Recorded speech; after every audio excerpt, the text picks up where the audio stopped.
వెంకటేశ్వర మహా ఆత్రేయపురం మండలం వాడపల్లి గ్రామంలో వేయించేస్తున్న కోనసంతులుగా ప్రసిద్ధిగాంచిన వాడపల్లి క్షేత్రంలో స్వయంభూ శ్రీ వెంకటేశ్వర స్వామి దేవస్థానంలో ఇవాళ 2వ శనివారం సందర్భంగా భక్తులు ప్రాతకాలం నుంచి కూడా అధిక సంఖ్యలో స్వామివారిని దర్శించుకోవడం జరిగింది.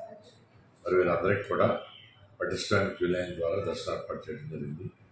పిల్లలకి మరి బిస్కెట్లు, పాలు, అందరికీ కూడా మంచినీటి వసతి మనం ఏర్పాటు చేయడం జరిగింది. అలాగే ఉచిత పులిహార ప్రసాదంగాను మరియు వాడపల్లి వెంకన్న నిత్య అన్నదాన ట్రస్ట్ నుండి అన్నదాన ప్రసాదం వితరణ కూడా భక్తులందరికీ కూడా ఏర్పాటు చేయడం జరిగింది.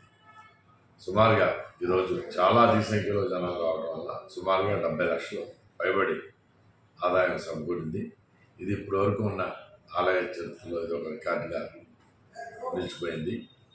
అలాగే భక్తులందరికీ కూడా ఇంతమంది వచ్చినా కూడా ఏ విధమైన ఇబ్బంది లేకుండా చాలా ప్రశాంతంగా దర్శనం అయ్యేటట్టు ఏర్పాటు చేయగలిగాం. భక్తులందరూ కూడా సంతృప్తి వ్యక్తం చేశారు. ఓం నమో వెంకటేశ్వర.